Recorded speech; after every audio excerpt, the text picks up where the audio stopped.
Assalomu alaykum rahmatullohi va barakatuh. Kanalim ovuvchilar kanalimga xush kelibsiz.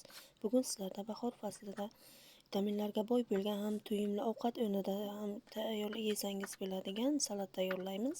Salatimiz uchun kolbasa, barcha mahsulotlarni tayyorlab qo'yganman. Ishni bismillah deb kolbasani kesishdan boshlaymiz.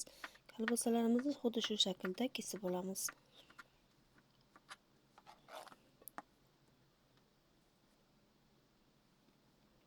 Endi esa rediskalarni ham xuddi shu shaklda kesib olamiz.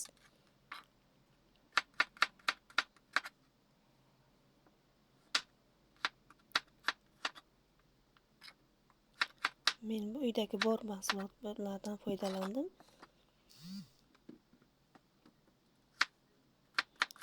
Agar siz xohlasangiz ko'katlardan ham foydalanishingiz mumkin.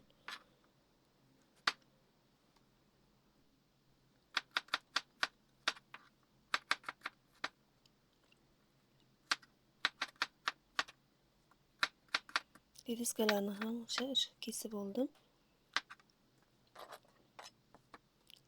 Endi esa bodringni yarim bo'lagidan oldim, kesib yarmi yetadi menga. Xohishingizga qarab, uyingizdagi odamlar soniga qarab tayyorlasangiz ham bo'ladi.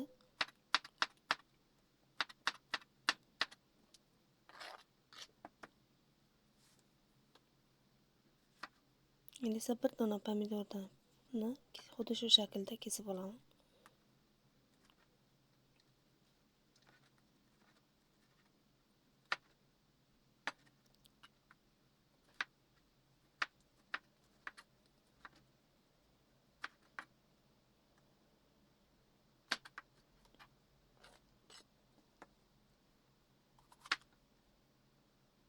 Qiziliq bulg'or qalampiridan foydalandim. Yarmi yetadi menga.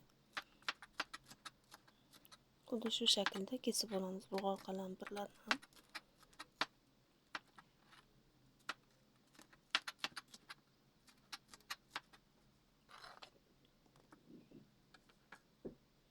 Mana barcha mahsulotlarni kesib tayyorlab oldim. Endi esa unga tuzlarini qo'shib soslab olamiz. 1 osh qoshiqda tuz,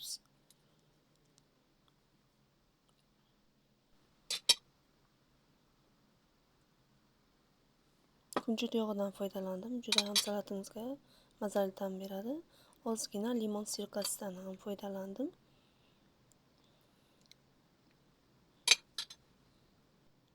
Endi esa uni yaxshilab aralashtirib olamiz.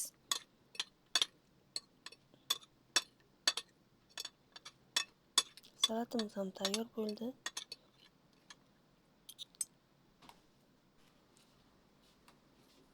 Uni tarelkaga solib, ustidan kunjut sepib olamiz. Va agar shu retseptim yoqqan bo'lsa, albatta tayyorlab ko'ring. Barchangizga yoqimli ishtaha.